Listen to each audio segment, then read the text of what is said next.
This is Oscar Bevis for IFL TV. Gully Powar, my man, back on IFL TV. Good to see you. How's things? Everything's good, man. Good to be back on IFL TV since my last interview. Just want to say a massive thank you for having me on here. Just want to talk about my journey in the sport of boxing and where we're going. Yeah, well, last time we done a little bit of a get to know. This time, people are going to get to know. November the 18th, Wolves, Sky Sports. Surely the only word right now is buzzing. Yes, definitely, man. It was like I said, it's a straightforward thing. I got the call. I was on the show. I didn't know how to take it in, but it's an amazing opportunity for me to showcase my skills to a global platform, especially now that I think they've joined NBC as well. So it's going far. So I just can't wait to showcase my skills to everybody that's been waiting to see me on TV. For the people that haven't seen my full fights in person, they can watch me obviously now on Sky Sports, which is going to be great. And yeah, it's time to shine. Well, last time we spoke, you spoke about some of the legends in the pictures behind you. Is it a bit pinch yourself that people are going to be able to walk into the pub and see you fighting? People over in the States are going to be able to see you fighting. This is kind of early superstar sort of shit. So, like, is this a little bit pinch yourself?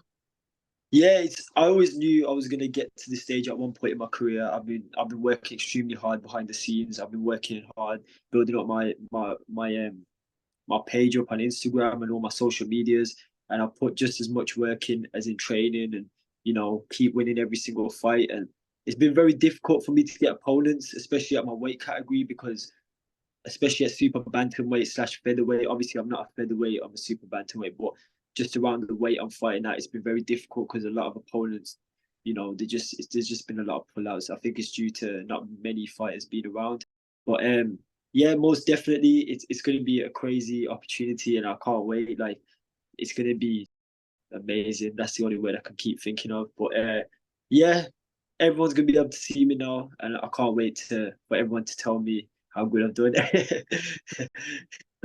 Well, when we last spoke, I was chatting to a 4-0 version of yourself. Now you're 6-0. Talk to me briefly about them two fights in between. One of them included your first six-rounder as well. So talk Yeah, to me about both of them fights and kind of how they went and what went down. Obviously, successful fights.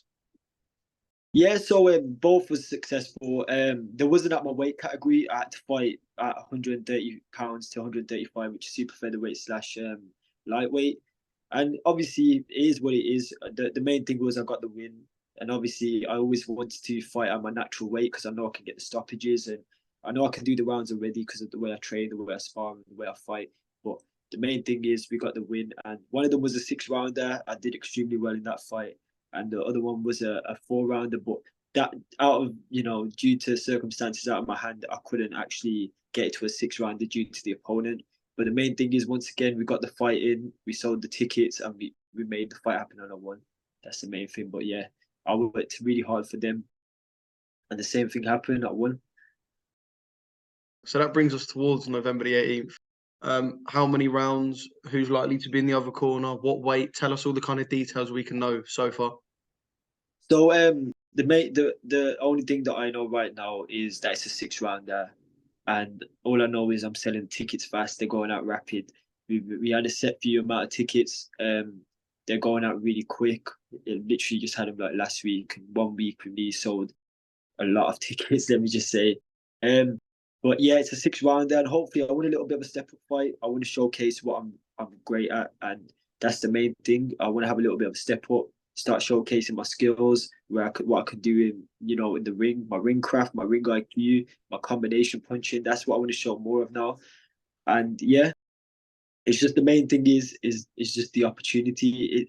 It started to. When I first found out, it didn't sink in properly. You know what I mean? But as the time went on, as I was training harder, I've been waking up at 5:30 a.m. in the morning, doing my 7-mile runs. It motivates me a lot to train harder, because it's like this is just the start of a great journey and where I could be. And obviously, like I said before, I look up to all the great champions from the old school days. I Roberto Duran, and Canelo, obviously Canelo Alvarez right now, Wilfredo Gomez, Salvador Sanchez. He's definitely someone I've been watching, Salvador Sanchez. And all these fighters, like, they probably felt the same way as me right now about showcasing their skills on a global scale and being world champions in the future and having that dream. And I'm ready to show that now. You know what I'm saying? So I just can't wait. Like you said, it's buzzing. Yeah, I'll say anyone who follows you on any socials will know you're a bit of a sucker for the old school stuff. I absolutely adore the old school fighters and how it was back then. So yeah, I suppose it's always kind of good to think that they were at one point in your shoes. It's funny because I was looking at the last interview we done, and the title was Hearn, Warren, Shalom. Obviously, me trying to throw some of the names in there. And you said that's the sort of thing you think about. How did it come about, Ben Shalom being the one? And is there a deal beyond November the 18th, or a deal if you're to prove yourself beyond November the 18th? At the moment, no.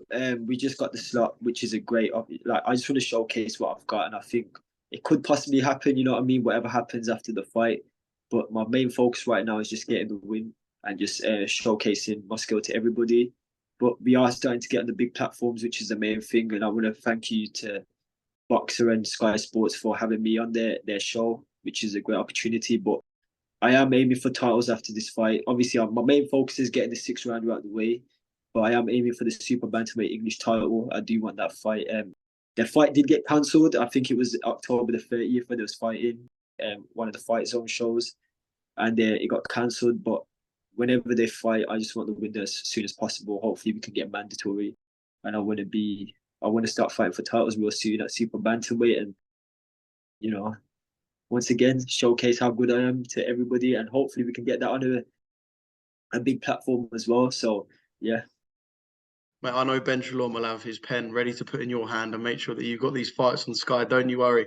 Let's talk about it being in Wolves. Obviously, your hometown, a place that means a lot to you. I know the football club have received you brilliantly as well. The last 6 have been in Wolves, but for the first big one to be there, that must mean a hell of a lot to you. Yeah, so I've tapped into the Wolves. Obviously, I'm a Wolves fan as well. I've tapped into the Wolves. Punjabi Wolves have been helping me. They're a great organisation. And Wolves, we've been doing stuff behind the scenes. I've been doing some events with Wolves as well, and we're just progressing. Hopefully, we can get some more opportunities with them. And there's some things that are going off talks as well. Hopefully, if we get the opportunity, everyone will see that it's a great, great opportunity. I can't really speak too much on it now, but it's going to be great. But just want to say a massive thank you to Wolves. You know, give big shout out to Punjabi Wolves as well for helping me and supporting me forward. But yeah, it's great to be in Wolverhampton. The Civic Hall's just opened up recently. You know what I mean? My trainer, Richie Carter, he used to be a former professional himself. He fought in the Civic Hall back in his day. You know what I mean? He was a great pro as well. He's in the top 10 super middleweights. And he told me it was a great atmosphere, the balconies, everyone cheering your name. And I can't wait to experience that, but on a big platform. And, you know, being in Wolverhampton as well, the amount of people that's going to come from, you know, even if they're not buying tickets off me, you know, Tyler Denny's on the show. There's a few other fighters on the show, you know what I mean? And the whole of Black Country is going to come together. And I think it's going to be great to bring that noise to Civic Hall. And I am bringing the Punjabi noise, you know what I mean? I'm going to bring out the drums. It's going to be crazy. And I just can't wait for everyone to rise up from their seats and start singing with this. You know what I mean? Even if you don't understand what's going on, you know, you stand up, you start dancing, you know what I mean? So yeah, man. Yeah, Punjabi noise is noise, pure noise, noise like nothing else. Yeah, yeah, definitely. And that, I think it's a showmanship as well. Like, at the end of the day, as much as people enjoy the fights and watching a great fight, you know what I mean? People want to see the razzmatazz on the sidelines as well. They want to see the great entrance. They want to see different things going on, something unique. And I know Dylan Chima does it as well. And obviously he does it great as well, you know what I mean? And I think he's on the show as well. And it's good, it's just gonna be sick. Let's just say it's just gonna be sick. Yeah, mate, I can't wait. I just want to talk about an Instagram post that it was after we last spoke. I'm going to dub it over the top for people to see a picture of you and Dennis McCann, and you put "fight for the future." I love it. You're a man who just knows that big fights are going to happen, want big domestic fights. Hey, you never know. We could look back on this, you and Dennis, in a couple of years' time. Yeah, I wouldn't. I'll take that fight in a heartbeat. I think Dennis McCann's a great fighter. I think any fighter I fight is a good fighter. They have to be to get to a stage, the English title, the English champions. But Dennis McCann down the line will be a great fight. You know what I mean? He's got a good style. He's got good power. You know what I mean? We're not. I think he's only about a year or two older than me as well. He's obviously further down the track, but I am catching up to these guys now that I'm getting on the big platforms and showcasing my skills. So down the line, most definitely, I want these big fights, and I think I could beat them all.